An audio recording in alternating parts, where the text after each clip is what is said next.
Thank you, Dr. Sanjani, and all the organizers and all the participants. I feel it's a great honor for me to be with you and discuss certain points which I wanted to convey to you.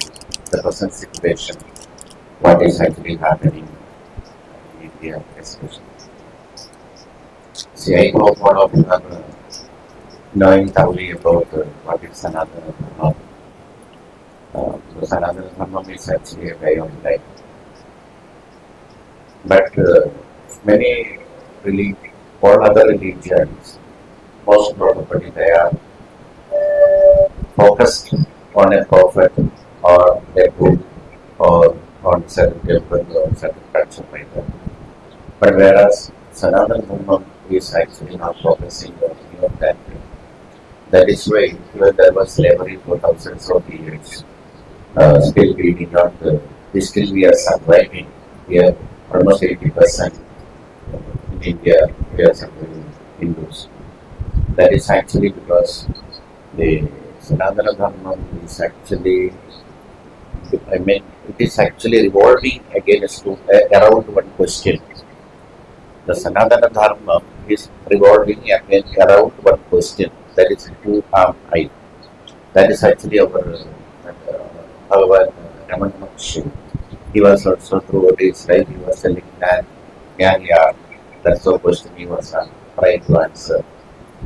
So that is why, because nobody can destroy a question. So they can destroy temples, they can destroy books, they can kill people, they can do many things. But they cannot destroy a question which is there in our mind. So that is why Sanatana Dharma is surviving like that. Even though nowadays it is only Namadharis are there, but see, if you don't practice Dharma, it doesn't survive.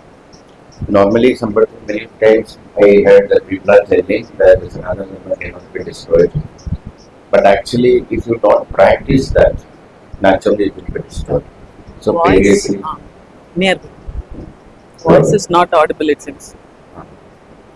Previously, this question, who am I? So from the time memorial, people are asking this question and trying to find out the answer. We have to search. That's why there are so many books, so many. See, normally people, something back there was a question asked to one spiritual leader. See, Guruji, you have only Christians have Bible and Muslims have Quran and everybody have one books. Which book we use? Hindus have. Then we told everybody is having only one book, whereas we have one full library. One full library we have. That's what the answer was. Actually, it was given by Chinmayananda Swami. I think you might have heard about the Swami Chinmayananda. So we really told it like this. That means we are very rich in that. But nowadays, what is happening? Everybody, almost in every corner, almost many political parties or other religious leaders are exactly focusing in Hinduism. They wanted to destroy that. That is actually the main problem nowadays. And because of that, the youngsters, right now we see the Gen Z. They don't have any faith in all these things because they say it is totally this all false belief and there is no proof, it is not scientific, it cannot be followed, and there is caste system in this. And respected ladies, all that things that the people are being told. So because that what happens, youngsters are losing. Because that is something actually what is some vested interest that people are actually expecting that the younger generation should not follow Sanatana Dharma. When they don't follow Sanatana Dharma, then what will happen? Slowly, other religion can take over. Other people can take over. That's what happened in Afghanistan. In Afghanistan, what happened? There was Buddhism. So many temples were there and so many statues were there. But when these people are attacked, then what happened there? This communism is slowly started. And because of the communist preaching, youngsters lost the faith in Buddhism. When youngsters lost the faith in Buddhism, in that gap, this Islamization happened. So when this Islam came to power, first thing what they have done is that they have killed all the communist people. Even the president, I think maybe remembering, he was trying to escape by aircraft from Afghanistan. Then he was brought back and he was hanged on to be the president of Afghanistan.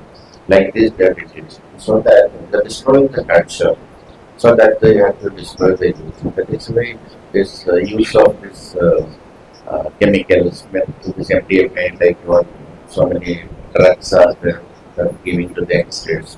Initially, they are making free to the people, then gradually, only they will be taking money. So that the power, that will be slowly destroyed. But once the younger generation is not following another dharma or the rituals or whatever it may be, then gradually it will diminish. So this is actually what's expected. So I used to conduct the Maha Yagam. Now already now 43 Vaishnav Maha Yagam I have conducted. And every Yagam, after the Yagam, we used to communicate with the principal deity of the Yagam. The last Yagam what we did was the Risheeshwar Mahayana. In that, after the Yagam, when we interacted with Risheeshwar, he has told that there is an imminent problem what South India is going to experience, maybe within 10 to 12 years. And we asked what is that problem, and that what it is. Islamization, that is the thing, evangelization, all these things are going to happen. So if everybody is targeting those, and especially the main problem, maximum problem will be experienced by the girls, ladies. They will only the maximum suffer. So this is the thing happens. That is the thing we are told. So now what we are trying to do is that we are trying to tell people, all spiritualities like spiritual gathering, people like you, to understand that there is a thread which is actually hanging. It's like a type of this sword, hanging on our head. And only thing we are not knowing it, we are not understanding it, and we are not seeing it. It is invisible to us, but when time comes, it will appear. So like that in 1985, I went to, there was a revelation, and I went to Kashmir. I met people, and even Jammu also. And I told them that there is an imminent problem which is likely to come for you, and you have to be careful about that. At that time, they told, they told like this: you people from India coming and trying to create problem here. Now we are very friendly with all these people. That's no problem. And like that, what to do? When I came back. Then after 5 years, they carried away thing on the head and they ran away from the fully men. And the girls and the young wives, they were not allowed to leave Kashmir. So sometime back, maybe 4 years back, I conducted a program in Delhi, and I met one after the program.